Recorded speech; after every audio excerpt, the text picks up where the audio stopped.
wanted to share with you something that Manar Muhuesh had, from Mint Press News, had shared on her Facebook page about her experiences with censorship and also harassment from various sources, but the censorship, of course, from social media platforms. And it's quite shocking, really. It's not shocking in some ways, of course, because if you were aware of anything that's going on in relation to independent journalism, you'd probably know by now that the social media platforms have been cracking down on anti-war, anti-imperialists. And just recently, on Manar Muhuesh's page, it's not Mint Press News, but her actual page for herself, she had 25,000 followers on Facebook, and then suddenly, overnight, literally 4,000 followers were just vanished from her page. So this is the sort of nonsense and shenanigans that social media is getting up to. And you probably heard too that Max Blumenthal was arrested a few weeks ago on a trumped-up charge. It really was false, that he'd assaulted somebody outside the Venezuelan embassy. But they basically went in a kind of a SWAT-style raid of his home, and they early in the morning, and they barely gave him time to put anything on, and they took him to jail, and he stayed there for 48 hours.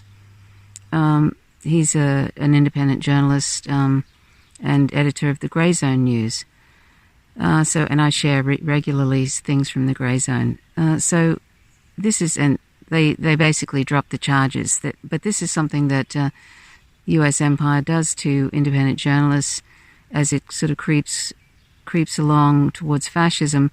It starts to censor anything that is countering the narrative that the establishment puts out.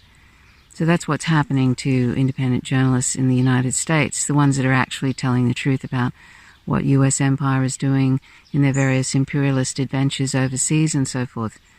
And I expect that's going to get worse as time goes by, particularly if Trump gets into office, which is a big likelihood, with the way that the U.S. Democratic Party is not any sort of an alternative to the GOP, really, even though they pretend to be, but they're not.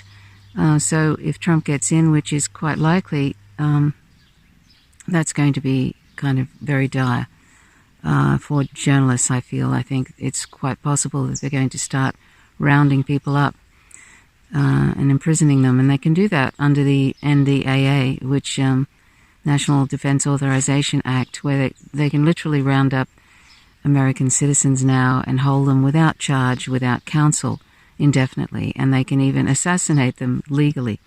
So anyway, that's where we are, and just seeing what they've done recently to Manar Muhuesh, and she's Palestinian as well, Palestinian American.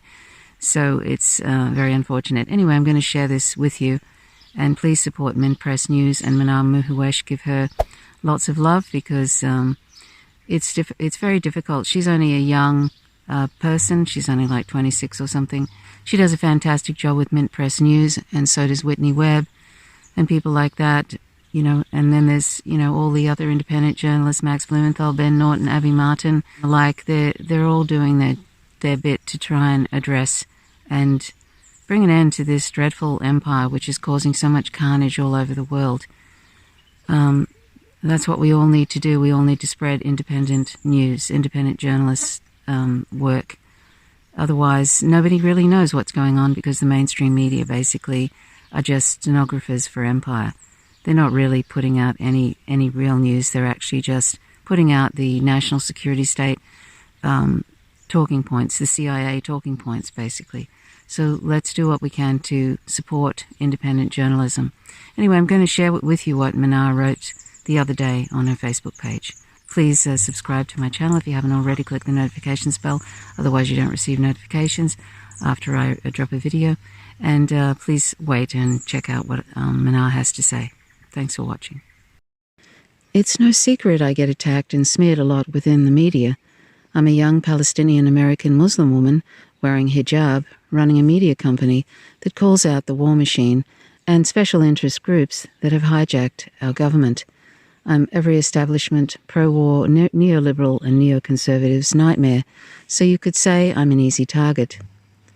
Every time I get targeted in a smear campaign, it's the same chauvinistic and Islamophobic fearmongering that uses the very obvious fact about my identity and even my age in an attempt to discredit our reporting that has gone viral and is making a positive impact. Sometimes the men in my family get pulled into the smears, including my father-in-law, insinuating that he is the mastermind behind my company because there's no way that I am capable or intelligent enough to launch and run a leading independent media organisation.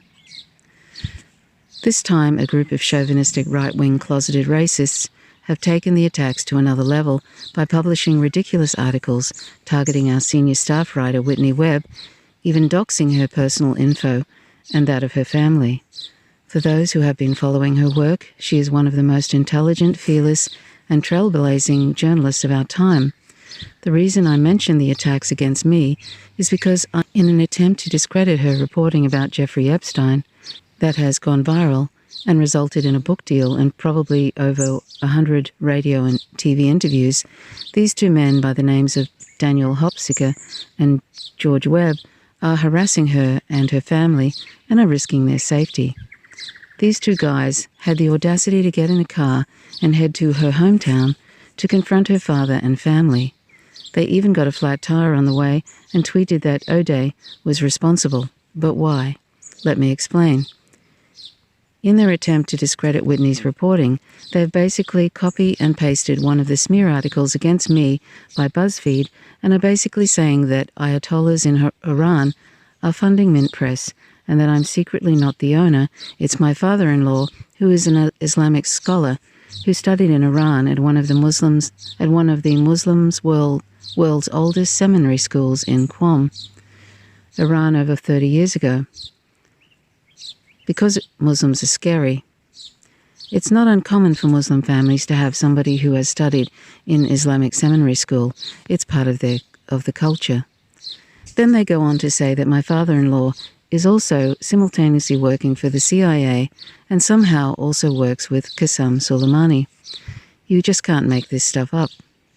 After they published this smear article, they both had the audacity to go on Twitter and say that Whitney is distancing herself from Mint Press, which is completely false. These two men are clearly really good liars with a clear agenda. Both of these people have been covering Jeffrey Epstein for the last decade, and in their attacks against Whitney, they both casually mention that they really appreciate that Whitney has summarized everything they have both been saying about Jeffrey Epstein for the last 10 years in her reporting, but are concerned that her boss is a CIA agent.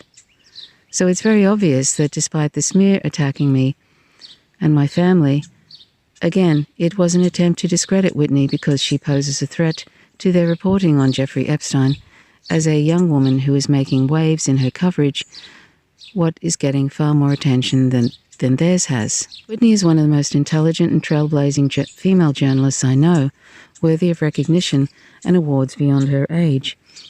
She's more courageous than Daniel Hopsicker and George Webb, these two old white men, could ever hope to be, who were threatened by young, intelligent women.